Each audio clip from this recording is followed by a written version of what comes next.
대한민국 대표 심리상담가 황상민.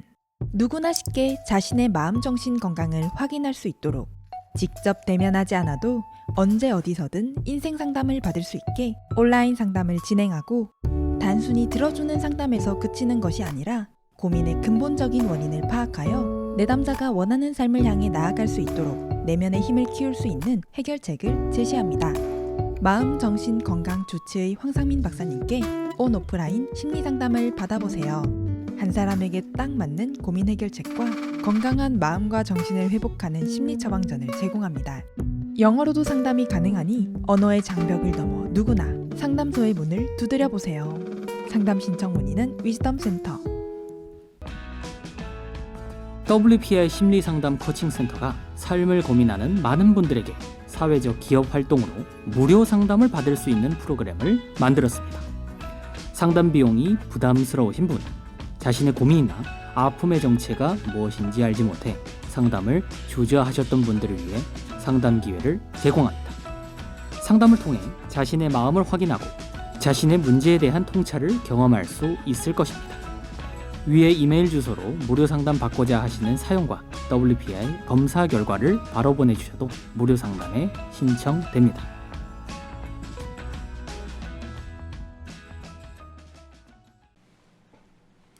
안녕하세요. 진짜 문제를 찾는 방송 황상민의 심리상담소 황심소 시작하겠습니다. 지금 저 옆에 나오신 분은 세계적으로 저명하신 산업 디자이너 윤형근 교수님이십니다. 윤형근 교수님은 일본 지바 대학교에서 산업 디자인으로 공부를 하시고 학부부터, 그 다음에 일본 지바 대학에서 석사 박사도 하시고, 일본에서 최고로 큰 디자인 회사 중에 하나인 랜드마크의 디자이너로 활동을 하시다가 한국의 연세대학교의 이 생활 디자인과였나요? 네, 생활 디자인과 교수님으로 또 계시다가, 또 중국 최고의 디자인 학과가 있는 상해 교통대학에서 이 디자이너를 16년 동안 양성을 하시고, 또 뭐 도요타, 현대자동차, 뭐 이 세계적인 기업들, 뭐 소니, 뭐 이런 기업들과 많은 디자인 작업을 하시면서 특별히 이 장애인을 위한 디자이너, 또 디자인 이런 쪽에도 또 많은 관심과 활동을 하신 분이십니다.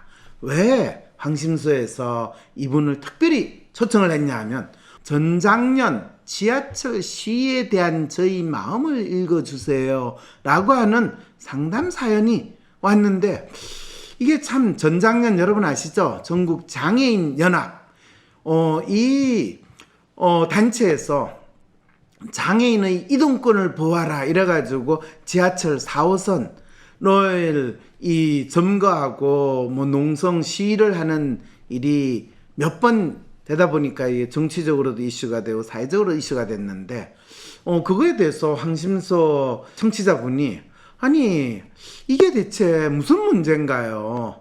박사님, 이 이슈가 문제가 뭔지, 이 전장년이 주장하는 장애인의 이동권이라는 게 대체 장애인만 이동권이 있습니까?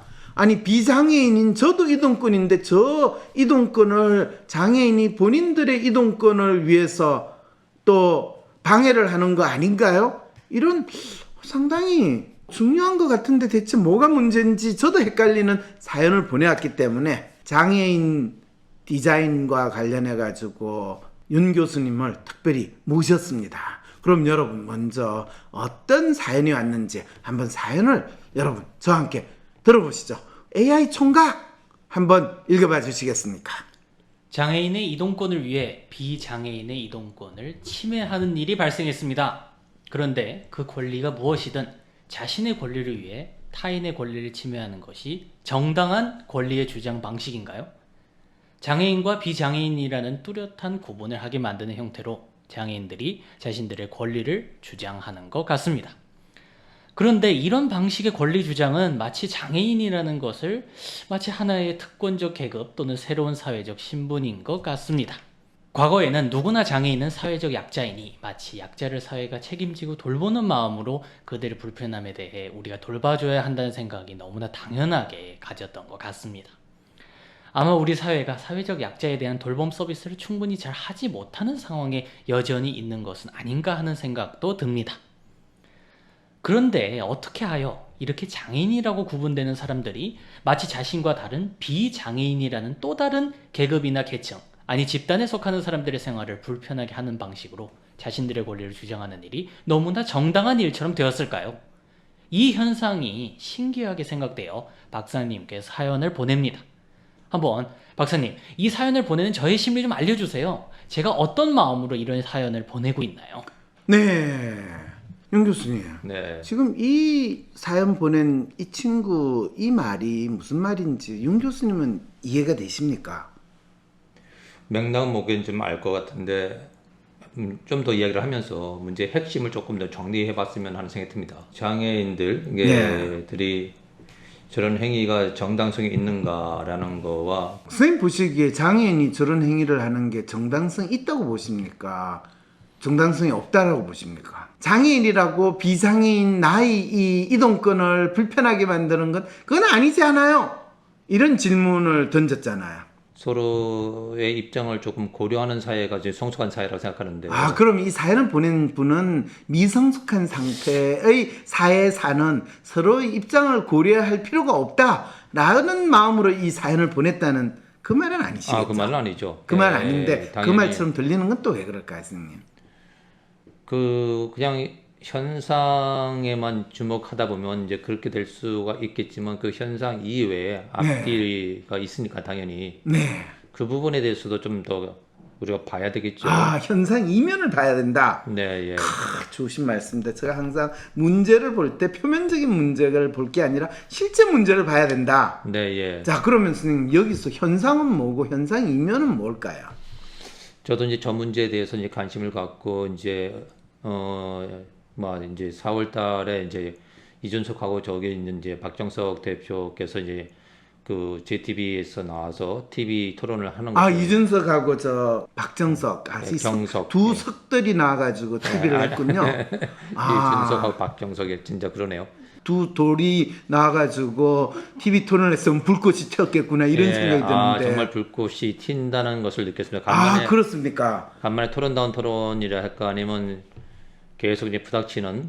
둘 다 부싯돌이었네요. 썩돌이 아니요. 그 썩돌이면 불꽃이 안 튀었을 텐데. 네, 상당히 튀면서 선생님 세간의 이슈가 충분히 됐죠.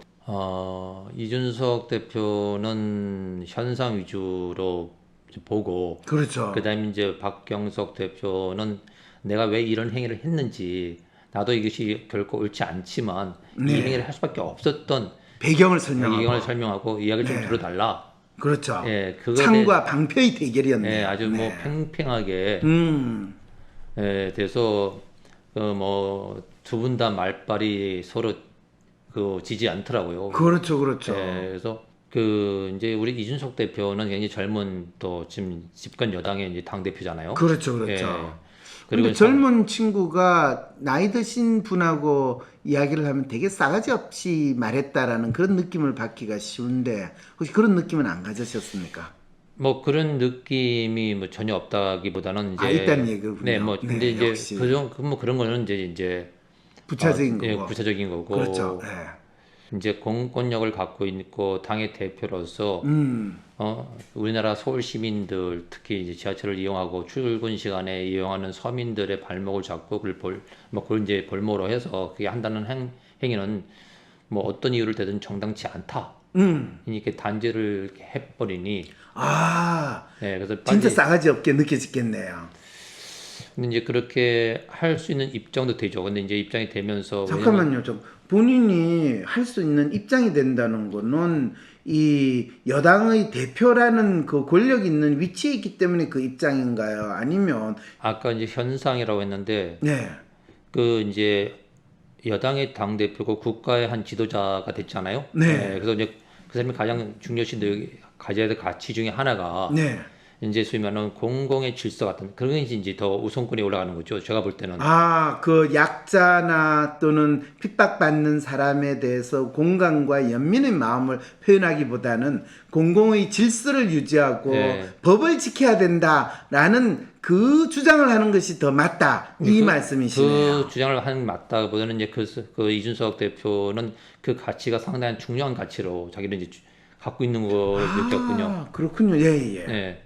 예, 그렇게 되니까 아무리 이유가 어떻게 됐던 간에 출근길에 지하철에다가 지하철 못 가게끔 막는 거는 그거는 할 짓이 아니다. 이게 네. 이제 그렇게 될 때 그러면 박 대표는 뭐라고 이야기한다고요? 그럼 내가 얼마나 오죽했으면 오죽했으면 맞아. 21년 동안 심정에 호소한 21년 동안 내가 이것을 계속 주장해 왔다. 누구도 들어주지 않았다. 근데 그렇죠. 일본에 이렇게 함으로써 네. 비로소 모든 매스컴이라든지 관심을 주지 않느냐. 심지어는 그렇죠. 당 그렇죠. 대표랑 만나서 이렇게 면담을 하지 않냐. 그렇죠. 그래서 정규 방송을 타고 네. 이게 세간의 이슈가 되니 나는 이 짓이라도 해야 되겠다. 그렇죠. 예. 그렇죠. 우리가 압제해서 독립을 하려면 공원에서 폭탄을 던져가지고 일본 놈들을 죽이고 해야지. 그거를 테러리스트라고 하면 어떡하냐. 이거하고 똑같은 그렇죠. 주장이네요. 그런 맥락도 가죠. 그래서 이제 중국에서 상해에서 뭐 그런 운동들이 있어서 성공적으로 해서 이제 임시정부가 또 활발하게 움직인 그렇죠. 것도 있죠. 네. 그런 이야기를 하는 거죠. 근데 이준석은 또 이렇게 딱 부러지는 부분이 있어요. 이준석 대표는 우리나라 지하철의 엘리베이터가 94%가 지금 돼 있다는 거예요. 진짜? 예. 6%가 아직 안 돼 있는 건 이제 차차 되는 거고. 그렇죠. 예. 근데 이제 박경석 대표가 하는 말이 뭐 그거는 그렇다 하고 또 다른 문제가 몇 개 더 있었는데 이제 네네. 저상층 버스, 그다음에 탈 시설 문제 뭐 이게 있었는데 그 이동에 이제 지하철이 가장 그래도 좀 만만한 왜냐면 시민을 한꺼번에 확 잡을 수 있는 방법이니까. 수단, 그렇죠. 내가 원하는 목적을 달성하기 위해서는 수단 방법을 가리지 않고 운동한다. 지금 그걸 이야기했는데. 버스는 뭐 버스 차 한 대니까 그다지 이슈나 악유가 되지 않는데 지하철은 아예 길목을 막아놓으면 이 전차가 3호선, 4호선, 2호선까지 다 막힌다고 그러면 하거든요. 선생님은 이 테러리스트의 행위나 또는 본인들의 주장을 하기 위한 운동가로서의 전략 전술의 입장에서는 박경석 씨가 나름대로 효과적인 전술을 썼다. 지금 그렇죠. 그 말씀을 하시는 그렇죠. 건가요? 그 전략은 맞는 거죠. 이준석 같이 이제 공당의 대표는 말이 안 된다. 그렇게 하면 안 된다. 그렇죠. 질서를 깨놓는 거다. 그렇죠. 이게- 그렇게 서로 네. 그럼 팽팽하게 창과 방패로 싸웠다. 네. 지금 이 말씀을 하시네요. 그렇죠. 저는 이 대표, 그러니까 이준석 대표가 그 맥락을 충분히 이해할 수 있는 분이고, 그 다음에 그에 대한 배경도 충분히 이해할 수 있으니까 그것을 좀 받아줬으면 하는 생각이 들었는데, 근데 이제 이 대표는 이제 그건 알긴 알지만 일단은 지금 이 행위가 정당하지 않으니 그 행위를 당장 그만두고 그에 대해 행위에 대한 비판이 굉장히 수위가 높았거든요. 네. 근데 그 당사자끼리 만났으니까 네. 이제 그거에 대해서 이제 박경석 대표는 우리가 오죽했으면 그렇게 했냐. 그 다음에 또 그렇게 얘기함으로써 우리가 정말 세상에 천하의 나쁜 놈이 됐다. 당신 이준석 대표 때문에. 그러니까 우리의 맥락, 배경에 대한 얘기는 안 하고 단지 출퇴근하는 시민을 볼모로 지하철을 막았다. 그거만 이제 프레임을 딱 만들어서 얘기하니 참 너무 억울하다, 속상하다 이렇게 얘기를 하는 거고. 그래서 그 대표라는 사람이 국민을 품고 가야 될 입장인데 장애자도 국민의 한 사람으로 이렇게 좀 이렇게 품어주고 그다음에 또 하나의 역할은 뭐냐면 자 품어주겠다고 또 얘기를 하죠. 당연히 장애 문제가 복지사회로 가는데 중요한 문제니까 그걸 품겠습니다라고 하지만 박경석 대표는 사실은 거의 있잖아요. 지하철은 조금 됐지만 나머지는 거의 된 게 없다. 그러면 이 온 사연을 좀 더 자세히 한번 또 들어보면서 이야기를 나누는 게 낫겠다라는 생각이 듭니다. 안녕하세요, 박사님. 작년 12월 3일에 시작된 전작년의 지하철 시위가 올해 6월까지 지속되고 있습니다. 2022년 6월 20일을 기준으로 횟수로만 벌써 30번의 운행 저지가 있었습니다. 저도 지하철 4호선을 이용하는 승객으로서 덕에 몇 번 회사에 지각을 하기도 했고요. 그래서 이 문제는 저에게 더 이상 남의 일이라고 할 수 없답니다. 그러나 제가 이런 장애인 단체를 욕하자니 찔리는 지점이 있어서 한번 황심소를 통해 모두가 만족할 수 있는 방법을 모색할 수 있다고 믿어 사연을 쓰게 됐습니다. 1.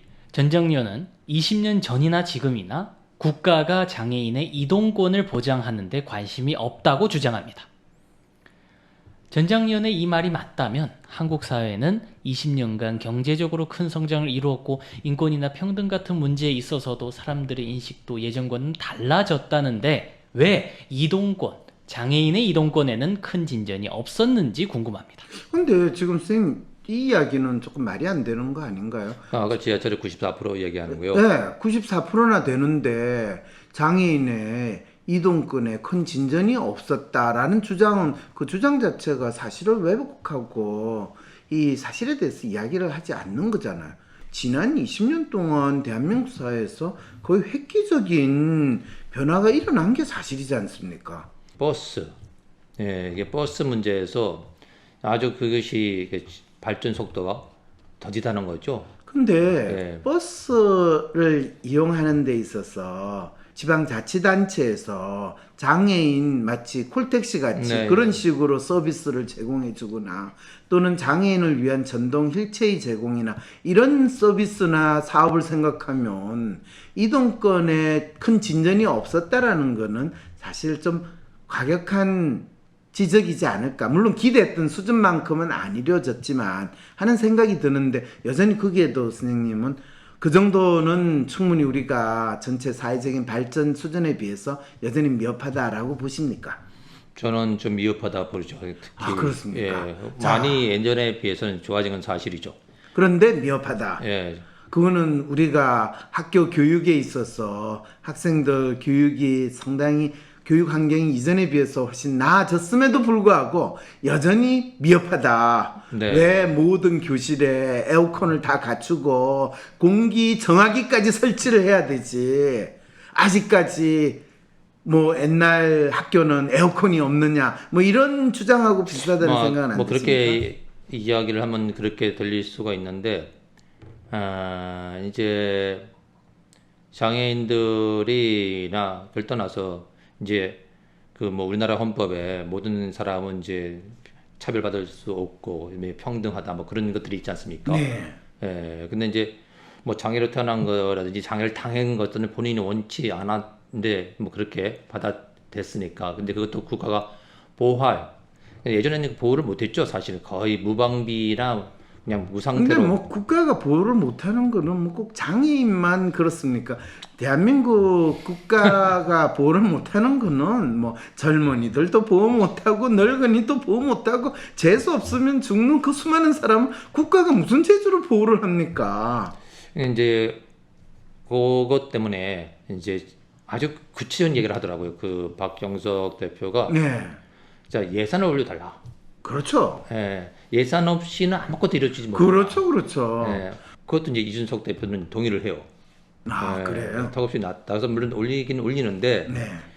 이제 공적인 자리이다 보니까 그걸 함부로 내가 그냥 올려줄게 언제 어떻게 할게 이렇게는 안 하고 이제 말을 이제 돌리니까. 근데 참 그래요. 우리나라는 사실 뭐 4대강 이 뭐 만든다고 몇십 조를 아주 쉽게 쓰는 나라고 장애인 예산이 대체 얼마만큼 올려야 된다라는 그런 이야기도 없이 그냥 적으니까 뭐, 올려달라. 아니 뭐 그런 얘기가 이제 그 기억이 나는 것 중에 하나가 뭐 네. 저상층 뭐 버스 한 20매덕 이야기를 하는데 그러니까 다들 저는 그거 듣고 코웃음이 나오더라고요. 또 어떤 조그만 기업에서 쓰는 예산 이야기를 전 국민 장애자들한테 얘기를 하나.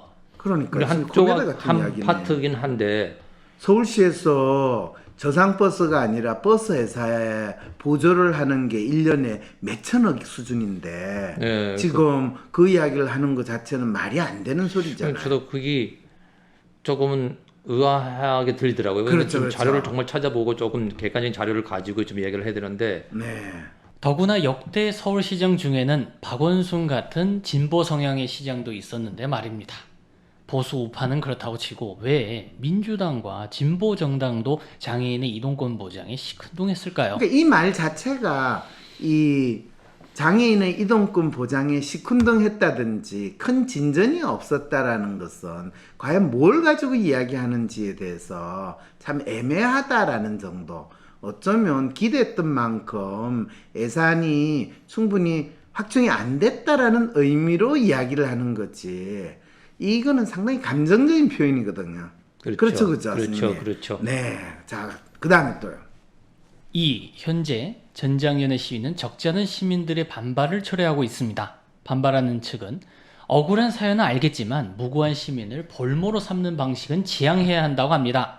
합법적인 방식으로 시위를 해야 한다는 뜻이죠. 박사님, 전장연의 이런 시위는 과연 전장연이 원하는 바 장애인 관련 예산 확대를 쟁취할 수 있을까요? 선생님 어떻게 생각합니까? 이 전장년이 원하는 장애인 관련 예산 확대를 쟁취할 수 있을까요? 우리나라 제가 하는 겁니까? 정치가들이 하는데 정치가들 표 의식하니까 네.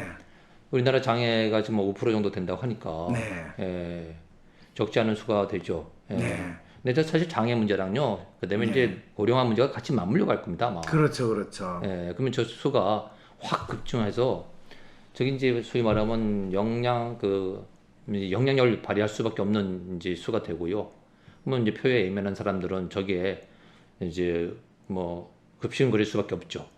선생님은 그러면 전장년의 이런 시위는 전장년이 원하는 바를 쟁취할 수 있을 것이다. 특히 이 표에 예민한 정치인들은 반응하지 않겠는가, 네. 이렇게 생각을 하신다는 저는 말씀이네요. 그렇게 사실 복지를 해준다는 것보다는 표에 의식한다는 표현이 그렇죠. 네. 그래서 대한민국에서는 원하는 바를 얻기 위해서는 표를 내세워가지고 이 떼거지로 시위를 하면 원하는 바를 얻을 수 있으니 전장년도 그것이 가능할 것이다. 이렇게 선생님은 생각하신다는 그렇죠. 저기 거네요. 방법이 결코 아름답지는 않지만 그렇죠. 아름다워가지고 일이 됩니까? 네, 항상 이제 어글리해야지 원하는 바를 얻죠. 그러니까 저렇게 사태가 됐다는 게 아쉽죠. 네. 근데 어쨌든 전장년이 이렇게 해가지고 원하는 바를 쟁취한다니, 그 다음에 또 사연을 한번 계속 들어보죠. 내가 원하는 대로 이루어지지 않아 답답하고 괴로울 때 어떻게 할 수 있을까요?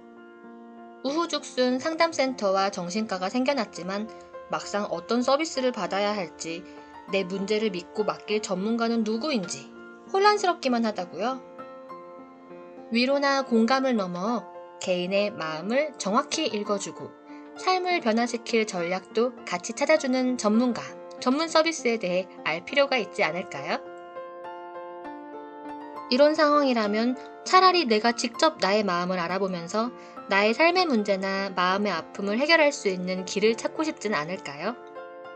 나의 문제도 파악하여 해결하고 또 다른 사람의 삶도 변화시키는 데 도움을 줄 수 있다면 현재 나의 삶을 변화시킬 수 있는 새로운 계기가 될 수 있지 않을까요?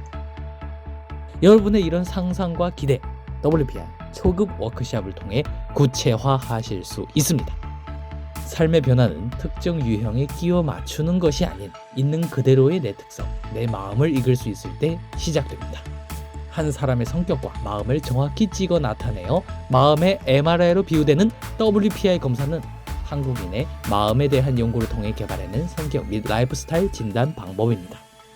셜록 황이란 닉네임으로 유명한 대한민국 대표 심리학자, 한국인의 심리를 연구한 황상민 박사님의 직강으로 WPI 검사 결과를 해석하는 방법을 통해 자신의 마음을 알고 문제를 스스로 해결하는 능력뿐 아니라 주변 사람들의 마음을 읽어주는 WPI 상담가로 발전할 수 있는 시간. 당신이 상상하는 완전히 새로운 세상. 이제 WPI 초급과정 워크숍에 참여함으로써 여러분의 삶을 바꿀 수 있는 새로운 기회를 찾을 수 있습니다. 온라인 교육 시대에 새롭게 바뀌어진 WPI 초급과정. 온라인 원격 교육으로 누구나 쉽게 참여할 수 있습니다.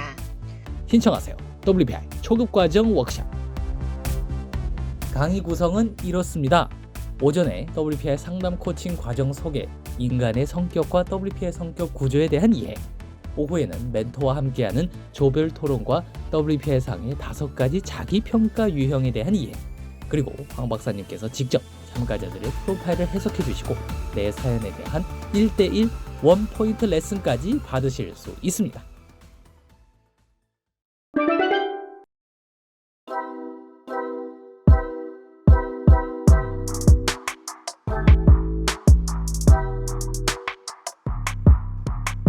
네. 근데 어쨌든 뭐 전작년이 이렇게 해가지고 원하는 바를 쟁취한다니 그 다음 또 사연 한번 계속 들어보죠. 뭐. 전정연 대표의 인터뷰를 봤습니다만 자신들의 억울함을 시민들에게 호소하면 시민들이 측은지심으로 정치권을 함께 압박하길 예상했던 것 같습니다만 시민들은 정치권을 압박하기보다 오히려 전장년을 압박하고 있는 것처럼 보입니다.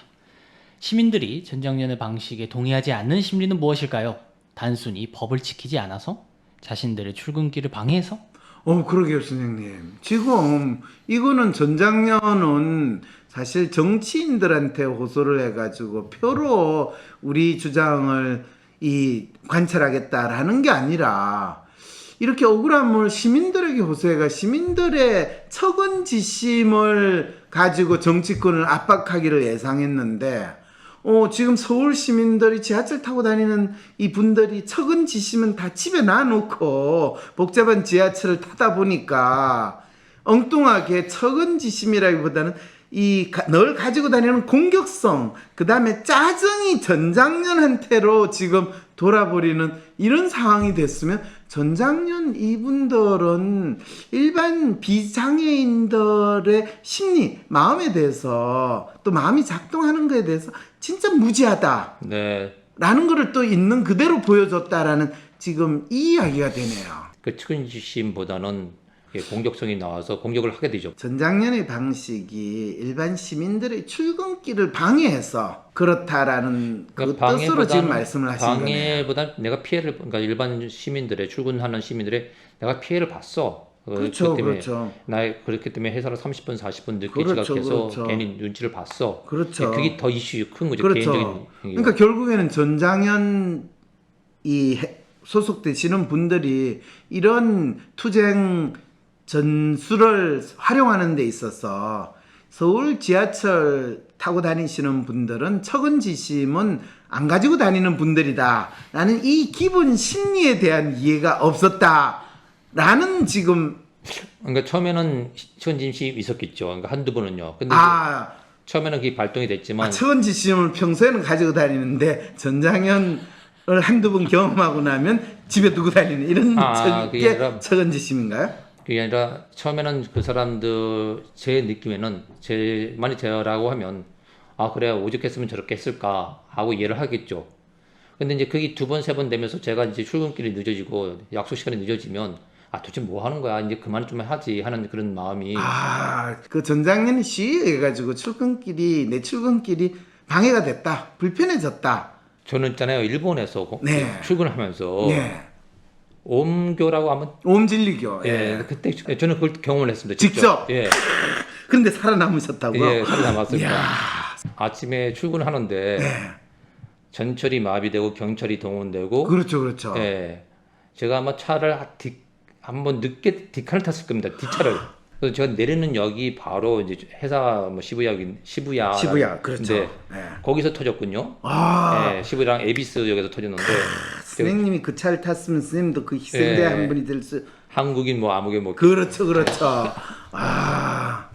근데 제가 이제 내리고 나서 그걸 알고. 그때 죽은 사람이 한 10명? 그 정도 됐을 겁니다. 됐죠. 지하철 최소한 한 칸에다가 독가스를 뿌린 거죠. 그리고 몇 사람은 이제 병원에 또 실려갔고. 갔죠. 그런데 선생님은 바로 그 차량이 아니라 다음 차량. 다음 차량. 그런데도 선생님한테는 와 내가 진짜 죽을 뻔했다라는 그 충격으로 다가왔다는 말씀이시네요. 그렇죠. 지금 옛날 이야기인데 지금 기억이 날 정도. 그렇죠. 예. 근데 일본은 그때 참 재밌는 시스템이 뭐냐면. 그러면 이제 그게 출근 20-30분이 지연됐을 겁니다. 그렇죠. 보상은 해주던가요? 보상이 아니라 이제 나가면서 표를 하나 줘요. 종이표를. 그렇죠. 그래서 이 사건을 인해서 이렇게 불편함이 불편을 좀 있었으면 미안하고 네. 이걸로 인해서 늦어졌습니다라는 표를 아주 간단하게 하나 줍니다. 아 그렇죠. 상사한테 지각한 거. 네, 그러면 그걸 가지고 excuse 할 상사한테 수 있는 이제 주면 상사가 아 뭐 알았어 하고 이제 끝나는 거죠. 너가 살아와서 참 다행이야. 아니면 웬만했으면 안 와도 되는데 뭐 이거는 그때 상사의 기분에 따라 달라졌게. 네, 그래서 그런 표를 나눠준다는 것도 참 이렇게 신선했고, 네. 그다음에 이제 그 표를 이제 상사한테 주니까 상사가 뭐 오케이 뭐 이렇게 알았어 뭐 이렇게 해서 끝났는데, 그다음에 그런 경험을 갖고 있어서 아마 그 4호선에 지금 정장년 사람들이 이렇게 농성이라든지 시위를 하는 것에 피해를 보는 사람들이, 왜냐면 딱 막아버리잖아요. 그럼 상당히 많았을 것이다. 네, 그렇죠. 뒤에가 다 막히니까 그냥 아예 길목을 딱 막아버리니까. 그래서 그게 실제로 경험을 했든 안 했든 간에 많은 사람한테 이 피해에 대한 억울함 또는 손해봤다는 그 심정을 줬는데, 그런 측면에서 생각하면 선생님은 결국에 전장년의 방식에 동의하지 않는 시민들의 심리는 자신들의 출근길을 방해해서 다라고 선생님 말씀을 하시고, 자 그러면 계속 읽어주시죠. 그럼 전장년이 법을 지키면서 시민들의 출근길을 방해하지 않으면 시민들도 전장년과 어깨를 함께 할까요? 어떻게 해야 전장년은 시민들에게 우호적인 반응을 이끌고 원하는 바를 쟁취할 수 있을까요? 이 질문은 선생님, 저는 이 질문이 참 뜬금없이 갑자기 전장년과 시민들이 우호적으로 해서 뭐 정치인들한테 압력을 가하는 이런 지금 방법을 묻는 게 이상하다. 이 전장년은 직접 정치인들을 압박하는 방법을 쓰지 시민들하고 우호적인 연대를 구성하는 연대 전략이 아닌데, 연대에 있었던 선생님이나 저희 입장에서는 갑자기 이 전략에 있어서 왜 이런 황당한 제안을, 이 사연을 보내주신 분은 할까? 연대는 연대가 안 되잖아요, 사실은. 네, 뭐 잘 안 되죠. 네, 네. 다 연대를 떠난 사람의 네, 입장에서 봤을 때. 전통 뭐 일단 뭐 그렇고요. 상당히 질문을 지금 엉뚱하게 한 것 같은 생각은 안 드세요? 자, 좀 이게 가치가 있잖아요. 왜냐하면 정장년하고 일반 이제 비장애인 예. 그 사람들이 같이 한다면 뭔가 사회에 내놨을 때도 조금 이렇게 깔끔하게 보이고 보기 좋고. 그러니까 이제 저걸 이제 질문했던 사람은 아마 이제 표준이라든지 그런 것들이 이런 거 아니겠어 하는 자기 나름대로 표준이 있을 것 같아요. 아, 선생님 확실히 디자인 하시는 분의 입장에서 뭔가 서로 눈에 보이는 장애인과 시민들의 화합의 장을 마련하고 어떤 화합을 하는, 서로 적대되거나 서로에 대해서. 그러니까 저분은 문제의 끝을 네. 이제 전장년이 자기들의 요구를 관철하는 것보다도 관철하는 방법으로 저 문제, 그러니까 일반 시민들하고 우호적인 반응을 얻는 게 더 중요하다. 이제 그렇게까지 이제 하나 결론을 냈는데, 그렇군요. 글쎄요. 네, 또 계속 사연 읽어주시죠. 전장년의 시위 현장에서 어떤 시민이 자기 할머니가 임종을 앞두고 있다, 빨리 병원에 가야 하니 시위를 멈춰달라는 울음 섞인 요구에 전장년 회원이 택시 타고 가라 라고 대답한 영상이 부정적인 의미로 화제가 됐습니다. 언론은 전장년의 이기주의적인 모습을 집중적으로 부각했는데, 자신의 권익을 주장하는 과정에서 타인의 권익에 피해가 된다면 과연 그 시위는 정당하다고 할 수 있을까요? 아, 이 질문 참 놀라운 질문이에요. 네, 예, 이 정당성의 근거를 우리는 어디에서 찾아야 될 건가? 이 질문을 던지네요. 이건 완전히 마이클 샌들 교수의 네, 정의란 무엇인가? 무엇인가라는 이 거. 정의에 대한 규정하고 비슷한 지금 질문인데, 선생님 여기에 대해서 선생님이 답을 주시죠. 아, 제가 답을 내릴 수 있겠습니까? 아, 선생님 답을 내릴 수 없다. 네, 제 땡. 생각- 그럼 예, 답을. 예, 좋습니다. 네, 그럼 자. 땡. 그런데 이런 논리라면 과연 어떤 시위가 정당화될 수 있을까요? 다른 사람에게 피해를 주면 안 된다는 다수 시민들의 논리도 이해는 합니다. 저도 프랑스처럼 죄 없는 사람의 차량을 부수거나 쇠파이프로 휘두르는 행위는 찬성하지 않습니다. 그러나 사회적 약자가 시위를 할 때 조용히 거리만 행진한다면 그럼 누구도 관심을 주지 않을 테고 결국 변화는 없을 거란 생각이 듭니다. 이 주장을 하시는 분은 상당히 테러리스트의 방법을 사용하더라도 이 사회 변화를 이끌어야 사회 변화를 이끌어야 된다. 상당히 급진주의적인 주장인 것 같은데, 그거에 대해서 선생님은 어떻게 생각하십니까? 우리나라는 뭐 민주화 때문에 많은 사람들이 거리에서 항쟁 운동을 했죠. 그렇죠, 그렇죠. 가스통 들고 나가지고 그거 해야지만 뭔가 정부에서 관심을 가지고 돈도 좀 나눠주고 이런 게 지금 기본적으로 한국에서 이 데모하는 기본 예, 우리 방법이잖아요. 70년대 뭐 수류탄 날라오고 뭐 그다음에 이제 뭐 하얀병 던지고 돌 던지고 그렇죠. 그게 기본인데 이 그게 정도는 뭐 이제 우리의 생활 문화잖아요. 문화였죠, 진짜. 그렇죠. 그걸 뭐 정말 십수년을 봤으니까 그걸 전 몸소 저 했고. 그렇죠. 그리고 또 우리 전통적인 속담에도 우는 놈한테 떡 하나 더 준다 맞습니다. 이런 것도 있는 걸 봐서 그러니까 딱 뭐 그 박정석 그 대표 나이는 정확히 모르겠지만 아마 그 분의 그 외모를 보면 그렇죠. 그런 60년대, 70년대에 예. 또 나름대로 운동권의 문화를 잘 섭득하신 분 같죠, 예, 그렇죠? 뭐, 예, 그래서 이제 예. 그러니까 아까 웃는 놈 떡 하나 더 준다고 예, 그런 게 우리 문화 정세에 있어서 그냥 조용히 그러니까 자기 말로는 21년을 내가 욕을 했는데 21년 동안 된 게 거의 없다. 그러게요. 자, 그래서 전장년도 자신들이 처음부터 과격한 시위를 할 생각은 없었다고 합니다. 그런데 조용히 시위하니 누구도 경청하지 않아 결국 강경수를 둘 수밖에 없었다는 입장입니다. 흔히 한국 사회에선 목소리 큰 사람이 이긴다는 인식이 있는데 정치권이나 시민운동에 있어서도 이 법칙은 예외가 될 수 없는지 궁금합니다. 꼭 민노총처럼 다 때려 부셔야지 비로소 정부는 귀를 기울이는 걸까요?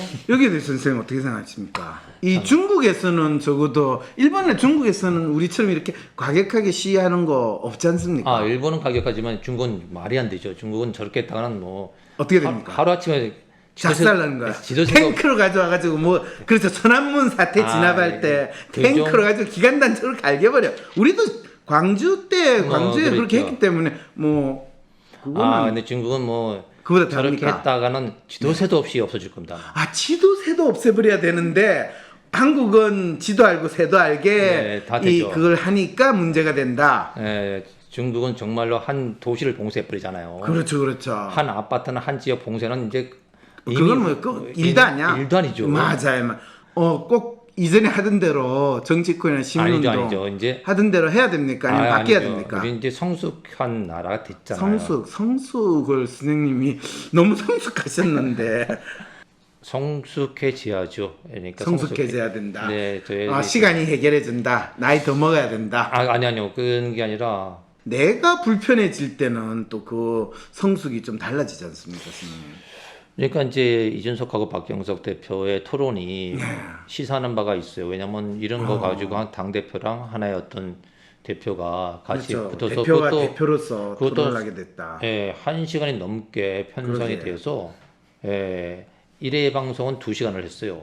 오, 그러니까 정기 방송을 하고 끝나지 않았기 때문에 유튜브로 또 1시간을 해서 2시간을 했고. 진짜요? 네. 그런데 선생님, 그렇게 2시간 동안 두 대표라고 하는 사람들이 대화를 나눴는데 네. 선생님이 보시기에 그 2시간의 이 대화 후에 서로 각자의 입장을 일방적으로 이야기하는 게 아니라 상대방의 입장이나 상대방의 마음에 대해서 공감이라든지 이해에 있어서 조금이라도 변화 발전 또는 성숙이라는 그 변화가 있었다고 생각하십니까? 아니면 평행선을 2시간을 달리는 상황이었다고 제가 가장 생각하십니까? 아쉬운 게 바로 평행선을 쭉 달린 거예요. 그렇죠. 그게 제일 보는 입장에서 속상하고 그렇죠. 저럴 수밖에 없나 하는 생각도 들고. 그 말은 뭘 뜻하는 겁니까, 선생님? 선생님 말씀하시는 성숙이 미성숙한 시간이 거죠. 흘러가도 이루어지지 않는다. 10년, 20년이 아니라 200년을 가도 마찬가지다라는 것을 증명하는 거 아닐까요? 그러니까 제가 박정석 대표가 딱 예산을 얼마 올려달라. 그러니까 딱 구체적으로 예. 예산이 그러니까 이야기를 하든지. 그러니까 예전에는 많은 다른 당 대표들이 그래 알았어 잘해볼게 잘해줄게 이렇게 해놓고는 안 한다는 거예요. 근데 재밌겠죠. 이준석 대표는 자기는 그렇게는 안 하겠다 이거죠. 구체적으로 보면 예산을 딱 좀 확실히 얼마나 올려라. 왜 그거를 못 할까요? 그게 뭐 본인이 노력하면 지금 100억인데 200억으로 한다라는 게 진짜 못할 일이 아닐 텐데. 아니죠. 아닌데 그런데 이제 왜 안 할까요? 지가 진짜 여당 대표면 그 정도 그보다 10배, 100배의 예산에 영향을 미칠 수 있다는 건 지도 알고 누구나 아는데 물론 시도를 했는데 안 될 수 있는 거 그거는 뭐라고 안 하겠지만 그 정도는 본인이 이야기할 수 그 정도 그게 아마 공인의 최고봉에 있는 사람의 자세라고 본인은 생각할 것 같은 생각이 들어요. 그러면 본인이 자기 사무총장 시켜가지고 비선지 뭐 접근 시켜가지고 어디에 7억을 이 투자를 하면 뭐를 어쨌든 이런 식으로 하는 거는 공인이 아니고 사인으로 한 그런 일이다 이거네요. 그건 좀 여러 가지로 좀 이렇게 얘기가 되겠죠. 근데 그렇군요. 근데 이제 그 공인의 최고봉에 있으면 있을수록 그런 다 주고 간다는 걸 할 때 최소한 내가 이 국회의원들 세비를 다 모아가지고 후원을 하고 예산을 늘리는 한이 있더라도 이거는 하겠다라는 이야기를 왜 못했을까요? 점진적으로 그쪽 방향으로 가야 되고 그게 해야 된다는 건 맞다 그러죠. 근데 이제 박병석은 그냥 알고 다 여태까지 수많은 뭐 이렇게 지도자들이 그렇게 얘기를 했지만 그러게요. 막상 이루어지지 않으니까 그렇죠, 확실히 그렇죠. 예산을 얼마 올리겠다고 딱 해서 그 예산을 써라. 아주 딱 요구적으로 얘기를 하는 거예요. 실질적으로 지금 울고 떼쓰는 어린애한테 지금 내 먹을 거 주세요라고 하는 애한테 또 숨 넘어가는 애한테 그래 네가 지금 목마르다니까 내가 물 한 컵은 준다. 그걸 꼭 야 지금 물 한 컵이 얼만데 니 돈 내놔 이렇게 하고 나서 줘요. 그거를 돈은 어디서 나중에 누가 내더라도 일단 물 한 컵 줄 수 있잖아요. 네, 그러니까 제가 그 정도 기본적인 인간성이 아니라는 지금 이 말씀을 지금 선생님이 하시는 겁니까 그러면? 뭐 제가 이제 가슴 아팠던 게 그거고 그다음에 또 하나는 뭐냐면 그러네요. 국민의힘의 그 장애 의원이 계시잖아요. 김지혜인가 뭔가 여성분이요. 네. 그분이 이제 농성하는데 직접 나오셔서 그래요? 예, 그 장애 그 전장년 사람들하고 네. 같은 연합회겠네요. 예, 뭐 같은 이제 입장이 비슷한데 네. 정치가 그런 것을 풀어주기 위해 있는 건데 그러게요. 이렇게 때를 써서 비로소 알게 되고 이것을 이제 알게 돼서 내가 나와서 인제에서 대응하는 자신의 모습이 좀 부끄럽고 죄송합니다 하고 무릎 꿇고 사죄를 하더라고요. 그러게요. 그 당연히 그래야 되죠. 그러니까 이제 진정성이 보이고 그러게요. 예, 그래서 이제 정치인들이 저런 모습이 좀 이렇게 마인드가 저렇게 세팅이 되면 참 좋겠다. 그러게요. 그런데 이준석은 지금 그런 마인드가 없다는 이야기잖아요. 그러니까 이제 뭐 공인의 최고의 위치에 있고 공인 그다음에 같은 소리 하네. 지금 제가 지금 선생님 이야기를 들으니까 저 이준석한테 별 관심이 없는데 지금 막 화가 나는데 자 빨리 AI 읽어주세요. 평화로운 방식으로 시민사회의 진보를 이룬다는 건 그야말로 꿈 같은 이야기에 지나지 않는 걸까요? 선생님 저 지금 토론 말씀하시는 거죠. 저 네. 사진을 진짜 꿈 같은 이야기네요. 선생님 말씀을 들으니까요. 2021년을 기준으로 한국 전체 인구의 5%가 장애인으로 등록되어 있고 그 수가 231만 명에 육박한다고 합니다. 그들의 가족이나 친구까지 합하면 결코 수가 적지 않은데 장애인이 단결해서 결사체를 만들면 정치권이 지금처럼 무시할 수 있었을까 하는 생각이 듭니다. 전장현이 지금 그런 결사체 아닌가요?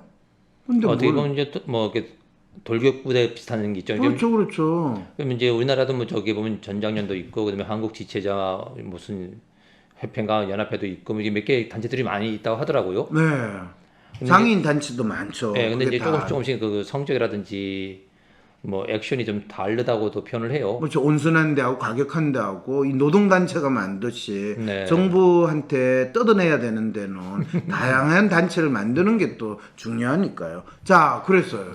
그러나 제가 알기로 아직까지 장애인들이 정치권이 눈치를 볼 정도로 강력한 이익 집단이나 결사체를 조직했다는 이야기는 들어본 적이 없습니다. 정교조나 민노총, 의협처럼요. 그거는 조금 잘 모르네. 장애인 단체 지금 국회의원 비례 이 의원을 할 때 장애인을 꼭꼭 집어넣는 건 그 장애인의 눈치를 보기 때문에 그런 거거든요. 그러니까 그런데 그런 역할을 하는 장애인 단체가 이번에 전장처럼 구체적으로 어떤 예산을 뭐 2배를 올린다든지 변화를 시키는 이런 방식으로 투쟁을 하지 않았기 때문에 그렇지 그거는 결사체를 조직하지 않아서 그런 건 아닌 것 같은데 선생님도 그렇게 보시지 않으세요? 네, 맞습니다. 네. 자, 계속 끝까지 읽어주시죠. 왜 장애인들은 서로 모여서 강력한 정치 결사체를 형성하지 못하는지 전장년이 그 역할을 수행할 수 있을지 궁금합니다. 전장년이 지금 그 역할을 수행하겠다고 그렇죠. 하고 있는 네, 하고 거고 있다고 하는 정치 거죠. 결사체는 확실히. 형성이 돼 있어요. 예. 네. 마지막으로 박사님이 만약 서울시장이나 대통령이면 이 문제를 어떻게 접근하고 해결할 것인지, 강경하게 진압할 것인지, 아님 전장년의 요구를 들어줄 것인지가 궁금합니다. 이건 진짜 쓸데없는 질문이에요. 왜냐하면 제가 서울시장이나 대통령이 되지도 않을 거고 된다 그런 일은 없으니까 절대로 일어나지 않을 가능성이 없는 걸 가지고 제가 이야기를 하는 게 웃기는 이야기지 않습니까, 선생님? 근데 선생님은 또 조금 서울시장이나 대통령 관심이 있으실 것 같으니까 이 질문에 답변을 해줄 수 있지 않을까 싶습니다. 내가 무슨 서울시장이나 대통령에 관심이 있겠습니까? 저는 그런데 제가 서울시장이나 대통령이 아니더라도 아까 이준석처럼 그냥 여당 대표나 또는 뭐 여당이든 야당이 일개 국회의원 정도라고 하면 저는 전장년의 요구를 들어줄 것이냐, 전장년의 요구를 당연히 저는 나름대로 들어주려고 노력을 할 것 같습니다. 그 자세 문제 같아요. 그러니까 네. 수용을 하겠다. 그다음에 구체적으로 어떻게 집행을 하겠다. 이것이 이야기의 이렇게 토론의 주제가 되면 참 이렇게 스무스하게 짧게 끝날 수도 지금 정부 예산에서 논문 돈은 사실 수십조, 그래요. 수백조 수준으로 노는데 그러면 그거를 내가 다 뒤지스라도 100억 이거 올리는 거는 내가 여당 대표로 있는 한은 내 정치 생명을 걸고 하겠다라는 정도는 이야기를 해야지. 그게 뻥이라도 이준석이 앞으로 큰 정치인이 될 수 있다는 그 단서가 될 수 있을 텐데 그걸 이준석이 끝까지 안 했다는 거는 결국 이준석도 오래 못 간다라는 걸 우리는 이 토론에서 확인하게 됐다는 이야기네요. 그 토론을 보고 나서 네. 어떤 국회의원 패널이 나와서 그 이 대표를 이렇게 얘기를 하더라고요. 네. 게이머 같다. 게이머인데 이렇게 파이팅을 하고 나서 상대가 넘어졌는데도 그걸 넘어져서 쓰러졌는데도 끝까지 이렇게 패더라. 이야, 잔인한 비유시네요. 네, 근데 그렇게 너무나 이제- 정확한 비유네요. 그게 해서 제가 그 여러 말을 하셨는데도 그 말 중에 그 말이 딱 기억에 남더라고요. 왜냐면 그러게요. 그 2시간이 넘게 그다음에 3차례를 또 토론을 했습니다. 이제 그걸 거의 다 보면서 뭐 이야기가 조금씩 좁혀가도 아 그래 정말 중요한 거야. 우리나라 복지국가가 돼야 되고 문화국가가 돼야 되니까 이것이 필요해. 이것이 여러 가지 정치적 뭐 우선순위에서 예전에는 그냥 아주 맨 하단에 있었지만 지금 고려해 보니까 이제 뭐 문화국가로 되기 위해서는 이것이 좀 이렇게 부상해야 돼 하고 좀 이제 적극적으로 한번 고려해보고 그 다음에 정말 거기서 뭐 테스트 팀도 만들고 뭐 이렇게 돼야 되는데 뭐 초지간 원론적인 이야기 그 다음에 여기 여러 가지 부정적으로 발생할 수 있는 문제적인 이야기들을 계속 하니까 하면서 발생되는 문제들이 많이 있겠죠. 근데 그걸 다 하나씩 낱낱이 끌어올려서 얘기를 하니까 난상 토론이 되는 듯한 느낌이 들었어요. 그러면 이준석의 마음은 에이전트의 리얼리스트라는 인간이 보이는 모습을 전형적으로 그 토론에서 보여줬다는 거거든요. 그러면 이준석은 자기에게 주어진 과제를 수행하는 데서는 비교적 능력을 발휘하지만 긴 시점에서 본인이 세상을 바꾸고 또 변화시키고 특히 대중과 공감하는 데에서는 결정적인 안타까움을 안고 지내는 정치인이다. 이렇게 결론이 되네요. 이 전작년 지하철 시위와 관련해 가지고 저희 마음을 읽어주세요라고 하는 이 사연은 결국에 이준석 지금 여당 대표의 마음을 읽어주는 거로 오늘 이 방송이 끝나게 되네요. 네. 선생님도 이 산업 디자이너로서 이 디자인과 관련해가 장애인 이 이동권과 관련된 디자인 문제에 대해서 선생님이 좋은 말씀을 해주실 줄 알았는데 어떻게 또 여당 대표의 마음이 어떻게 디자인이 돼야지 이 사람이 큰 정치인이 될 수 있을까 이 문제에 대해서 선생님이 오늘 좋은 말씀을 해주신 거로 오늘 이 방송을 끝내는 게 어떻겠습니까? 좋죠. 박사님 덕분입니다. 네, 감사합니다. 안녕히 계세요. 내가 원하는 대로 이루어지지 않아 답답하고 괴로울 때 어떻게 할 수 있을까요? 우후죽순 상담센터와 정신과가 생겨났지만 막상 어떤 서비스를 받아야 할지, 내 문제를 믿고 맡길 전문가는 누구인지 혼란스럽기만 하다고요? 위로나 공감을 넘어 개인의 마음을 정확히 읽어주고 삶을 변화시킬 전략도 같이 찾아주는 전문가, 전문 서비스에 대해 알 필요가 있지 않을까요? 이런 상황이라면 차라리 내가 직접 나의 마음을 알아보면서 나의 삶의 문제나 마음의 아픔을 해결할 수 있는 길을 찾고 싶진 않을까요? 나의 문제도 파악하여 해결하고 또 다른 사람의 삶도 변화시키는 데 도움을 줄 수 있다면 현재 나의 삶을 변화시킬 수 있는 새로운 계기가 될 수 있지 않을까요? 여러분의 이런 상상과 기대, WPI 초급 워크숍을 통해 구체화하실 수 있습니다. 삶의 변화는 특정 유형에 끼워 맞추는 것이 아닌 있는 그대로의 내 특성, 내 마음을 읽을 수 있을 때 시작됩니다. 한 사람의 성격과 마음을 정확히 찍어 나타내어 마음의 MRI로 비유되는 WPI 검사는 한국인의 마음에 대한 연구를 통해 개발해낸 성격 및 라이프 스타일 진단 방법입니다. 셜록 황이란 닉네임으로 유명한 대한민국 대표 심리학자, 한국인의 심리를 연구한 황상민 박사님의 직강으로 WPI 검사 결과를 해석하는 방법을 통해 자신의 마음을 알고 문제를 스스로 해결하는 능력뿐 아니라 주변 사람들의 마음을 읽어주는 WPI 상담가로 발전할 수 있는 시간. 당신이 상상하는 완전히 새로운 세상. 이제 WPI 초급과정 워크숍에 참여함으로써 여러분의 삶을 바꿀 수 있는 새로운 기회를 찾을 수 있습니다. 온라인 교육 시대에 새롭게 바뀌어진 WPI 초급과정. 온라인 원격 교육으로 누구나 쉽게 참여할 수 있습니다. 신청하세요. WPI 초급과정 워크숍. 강의 구성은 이렇습니다. 오전에 WPI 상담 코칭 과정 소개, 인간의 성격과 WPI 성격 구조에 대한 이해. 오후에는 멘토와 함께하는 조별 토론과 WPI 상의 5가지 자기평가 유형에 대한 이해. 그리고 황 박사님께서 직접 참가자들의 프로파일을 해석해 주시고 내 사연에 대한 1:1 원포인트 레슨까지 받으실 수 있습니다.